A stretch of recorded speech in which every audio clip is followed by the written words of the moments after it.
Hello everyone, माबोरै दङ आसा खालामो नोंथांमोना गासिबो मोजाङै दङ। दिनै मानि सायाव सावरायनो नागिरदों नोंथांमोना थाम्बनेलखौ नायना मिथिखाबाय जानांगौ। मानसि गोमादों धेमाजि जिल्लानि सिङाव थानाय नावकाटा गामिनि थागिबि दुदुला बसुमतारिया थांनाय 25 मार्च खालि आन्ध्रायाव खामानि मावनो फैदोंमोन। बिसोर 28 मार्चआव मोनफैदोंमोन। बे मोनफैनायाव दुदुला बसुमतारिया एसे बारहावा नांनानै मानसिया गोमादों होननानै खौरां मोनथिदों। जियानो जा नैबे होखानाय नाम्बाराव नोंथांमोना बबेयावबा नुयोबा कल खालाम। गिबियाव नोंथांमोनखौ आं गुरै खावलायो बियो माबोरै गोमाखो नोंथांमोना आं खिन्थाखाबाय बारहावा नांदोंमोन होनदो। ओमफ्राय बिसोरो आन्ध्रा प्रदेश कुना ओमफ्राय मछलीपट्टनम बे जायगायाव विजयवाड़ा साइडआव जायो। आंबो आन्ध्रायावनो दङ खिन्थु जोंनि खाथि नङा। खाथिब्ला जोंबो नागिरफानो हागौमोन। जियानो जादोला नोंथांमोना बबेयावबा नुयोबा होखानाय कन्टेक्ट नाम्बाराव कल खालामनानै खिन्थाहर। आरो नैबे सावगारियाव नुदोंना बे सावगारियाव नुनायानो आरो मोनसे ओरैबायदि दुखुनांथाव आरो रागा जोंथाव बाथ्रा खोनानो मोनदों। बे मानसिखौ गोमानायनि उनाव सासे मालिकआ लांनानै माने खामानि मावहोनो नागिरदोंमोन। बेयाव बर' साथाम दङमोननो। बे बर' साथामा बबेनि बेखौ मोजाङै मिथियाखै खिन्थु बे दुखुनांथाव आरो रागा जोंथाव जोंनि बर' हारिनि गेजेरावनो माने बर'नि आखायावनो मोनहैबायमोन बे गोमानाय मानसिया। माने मालिकआ बेखौ खामानि मावनो होनना लांदोंमोन। बे लांनायाव बर' साथामा फाग्ला होननानै बेखौ लाखिदिया। एक्चुअली बेखौ साननो रोंनांगौमोन जे बेयो बर'। हमना ला बे बर' रायलायाखै हारसा रायलायदो एसामिस आसामनि मानसि फाग्ला होननानै बिसोर लाखिदिया बिदि होननानै खिन्थादों। दुखुनांथाव रागा जोंथाव नङा होमबा? सोरबा फाग्लाया बे आन्ध्रा प्रदेशसिम फैनानै बेयाव बेरायफैगोन ना बेखौ हमनांगौ। आरो बिसोर हमाखै गुबुनखौबो आं खावलायदों जे बेफोरबायदि नेक्स्ट बिदि दाजाथों आं गुरै खावलायो। जोंबो जुदि बेफोरबायदि बेग लायाखै जेबो गाननाय जोमनाय गैया हमना ला जेनेबा बेलेग मोजां आरो ओरैनोथ' गामसा जेनेबा हाफ पेन्ट गानदों माने बेखौ नुनानै बिसोरो मोजां एड्रेस सोंनानै मोजां खुला खुलि बाथ्रा सोंनानै बे फाग्ला ना मोजां बेखौ हमना दोननांगौमोन बिसोरो। एक्चुअली जोंनि खाथियाव फैयोब्ला जोंथ' बिसोरबायदि मानसिफोर फैयोब्ला जों हमना दोनगोन। मा मेन्टेलिटिया मोजां नङा बिसोरनिया। बेग लानाय नुवाखै गाननाय जोमनाय मोजां नुवाखै। एक्चुअली बेखौ मालिकआ लाबोदों मोजां सोंनानैथ' बिसोरो लाखिनो हायोना बबेनि मानि माबोरै बेग सेग गैया खारबोदों नामा मालिक मोजां मोननि थाखाय खारदों नामा माबा मोनसे दाय मावना फैदों नामा बेखौ मोजां सोंनांगौ। जेब्ला थांबाय बेखौथ' फाग्ला ना लाखिखादिया। बेनि उनावसो निउसाव नुबाय बिसोरो निउसाव नुनानै बुंहरदोंमोन जोंनियावनो फैदोंमोन।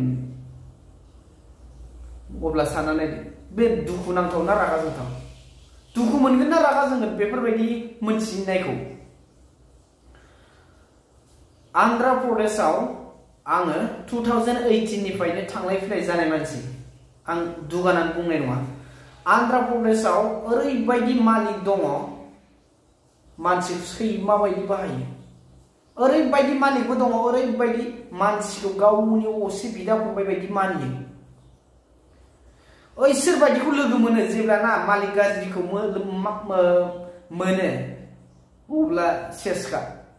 ओरैबायदि मानसि दङ जेबो हिन्दीबो बुजिया इंलिसबो बुजिया गावसिनि भाषा आन्ध्रा प्रदेशनि तेलुगुल' रोंनाय बैसोरबायदि मानसिनाव खामानि मावनानै रां खामायफैयो। जोंनि आसामनि मानसिया हमना ला आसामनिखौनो बुंबाय आं जोङो बेसां गोरलै नङा आन्ध्रायाव रां खामायनाया। दा बेफोरबायदियावबो जुदि बेफोरबायदि मानसि गोमानायखौ बेफोरबायदि फाग्ला होननानै जुदि लाखिलायाखैब्ला अब्ला सानना नायदो गावनि न'खरनि बेफोरबायदि जायोमोनब्ला मा जागौमोन? आं नोंथांमोनखौ जाय बेफोरबायदि हरदों नोंथांमोनखौ आं गाज्रिबो बुंनो थाङा खिन्थु मेन्टेलिटिया मोजां नङा नोंसिना। बर'आनो बुंदों खिन्थु बे बर'थ' रायज्लायथारदोंना बे फाग्लाबाबो जेनेबा फाग्लाथ' जेनेबा जास्ट फाग्ला जाब्रबबाय दे मानसिया जेनेबा फाग्लायानो जाबाय दे जेनेबा बे मानसिया नङा बेलेग फाग्ला मानसि अब्लाबोथ' बे आसामनि मानसिनाथ' हमना दोननांगौ हमनानै निउस मिडियाफोराव हगारनांगौ भिडिअ बानायनानै पुलिसफोरनो जनायहैनांगौ। जोबोद दुखुनांथाव आरो आं जोबोद दुखु मोनदों आंनि जायगानि मानसि बे गोमानाया खिन्थु आंनि जायगानि होननानै आं बिसोरखौ गाज्रि बुंनो थाखाय जायफोर हेगारहरफिनदों खिन्थु आं नोंथांमोनखौ बुंदों नोंथांमोननि मेन्टेलिटिया मोजां नङा गोमादों होननानै मिथिनायनि खोथा गैया दै ओरैबायदि मानसि दङ आसाम मानसिखौनो आं बुंबाय सोरखौबा मुं थांखिना बुङा रां जानानै खारग्रा खामानि मावनो फैनानै खारग्रा गोबां मानसि नुबाय बैसोर बायदि मानसिनि थाखायनो खायफा ओरैबायदि खिथेर होखारजायो ओरैबायदि खिथेर खालामजायो बेखौबो आं बुंबाय दिनै बेफोरखौ आं मा बुंदों बेफोरबायदि मानसि गोमानायाव बेफोरबायदि मानसिखौ फाग्ला होननानै लाखिलायैनि थाखाय आं दिनै एसे रागा जोंनाय बायदि बाथ्रा बुंदों आरो आं गोसोआव रागा जोंखांदों दुखुबो मोनखांदों खायफा ओरैबायदि मानसि दङ खामानि मावनो फैनानै सानसे साननैयावनो खारनानै नों आंखौसो पसि होलांनाय बेफोरबायदि गोबां दङ रां जानानै थांनाय रां लानानै थांनाय रां दार जाना खारनाय बेफोरबायदि गोबां दङ बैसोरनि खिथेरखौनो खायफा खायफा जोंनि बर'खौनो बुंबाय आं बर'फ्रा अलखदाव गोलैनांगौ जायो बेफोरबायदि मानसि फैनायखौ हमथायै एबा लाखियै मानसिफ्रा साननानै नायदो बे आसाम सानथाम सानब्रै लायो आसामनिफ्राय हमना ला साननैखौनो हमबाय साननैनि लामायाव सोरबा आसाम मानसिया बेयाव फाग्ला जाफैनानै फैगोन ना बेरायफैगोन ना साननानै नायदो जोंनियाव बेफोरबायदि बेग लायै बेग लाबाबो जों सोंबावो बबेनि मानि होननानै लामाखै थांबा जोंनि साइडखै थांबा जों नुयोब्ला सोङो जोङो बबेनि होननानै बे मानसि गोमानायनि रागायावनो आं दिनै बेफोरबायदि बुंबाय बे बाथ्राखौ आं खोनानानै बिराद रागा जोंदों बेफोरबायदि जानाङाथ' बर'जों बर' सोरमोन बिसोरलाय जोंनि जनायनिनो होनदों सम धेमाजि जिल्लानिनो होनदों जोबोद दुखुनांथाव जोबोद रागाबो जोंथाव आरो नेक्स्टआव बिदि दाजाथों सोरबा बेफोरबायदि आन्दायनानै फैयोब्ला लाखि रुमाव दोन आरो बेफोरबायदि रुमाव दोनाब्लाबो मोजाङै एड्रेसफोरखौ सोंनानै ला माबोरै माबोरै फैदों मानि मोजां सों हरखाबनो बेफोरबायदि ड्रेस गैयै जेनेबा आरो माने मोजां फिट ड्रेस आरो दै ड्रेसाथ' दं जेनेबा लांदां नङा जेनेबा जास्ट माने लंपेन्ट गाननाय ओमफ्राय गामसा बिदिनो आरो बबेनिफ्रायबा मोजाङै फैनाय मानसि आरो ओरैनो साधारन मानसिखौथ' जों सिनायखायो नङा होमबा माबायदि खिन्थु बेग लागौमोन ना बे फैयोमोनब्ला बे जुदि मोजांब्ला बबेयावबा खामानि नागिरना फैदोंब्ला बे बेग लाथारगौमोन बेग सेग गैया बेखौ मोजां एड्रेस सोंनांगौमोन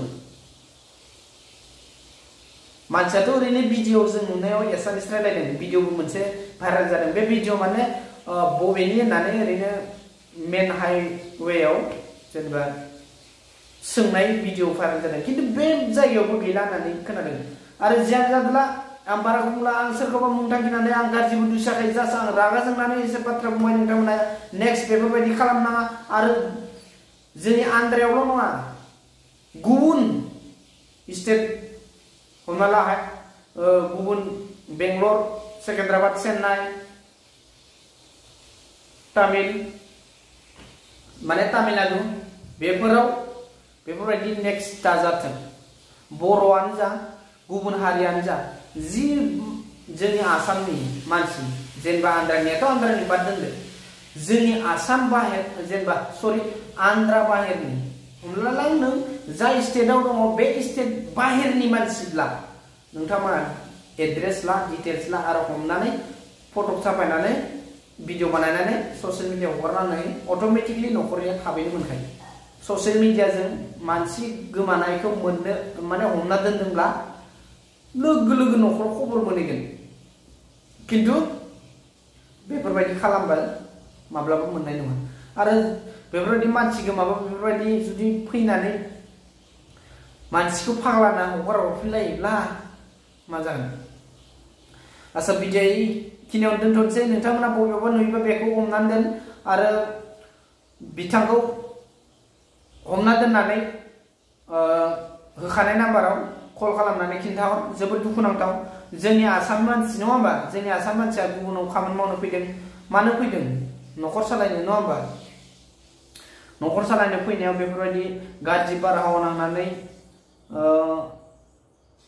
बेफोरबायदि जाबाय खिन्थु आं बुंनोबो लुबैयो मोनसे खोथा बारहावा नांनायनि खोथा गैया गुबुन स्टेटआव गुबुन स्टेट अनलि बे आन्ध्रा चेन्नाई तामिलनाडु बे मोनथामसो स्टेटआव कुनु हिन्दीयानो मोजां सोलिया गिदिर गिदिर करोड़पति माने करोड़ थाखा थानाय मालिक बिसोरबो हिन्दी मोजाङै रोंबावा इंलिसखौ मोजां रोंबावा जों सानगोन मा इन्डियान लेंगुवेजखौनो माथो बिसोर रोङा होननानै बेसोर जायगायाव हिन्दीखौनो मोजां रोङि दङ आरो जानला मानला सोरनियावबा फुख्रि सोरनियावबा हाबैबा सिङाव थांना बुनायबो नियम दं बिसिनिया बेबायदि जानला मानला हाबैनोबो हाया आरो सानावथ' सान खिन्थु हरफोराव हाबलांबाथ' सेसखा सिखाव होननानै मानो होनबा फुख्रि मोनसेयाव ओरैबायदि करोड़ लाख लाख थाखानि माल थायो बे ओरैनो जानला मानला हाबैनो हाया हाबजाया खिन्थु मेन खोथाया बेसो मानसि जोंनि बर' मानसिनि न'खरावनो माने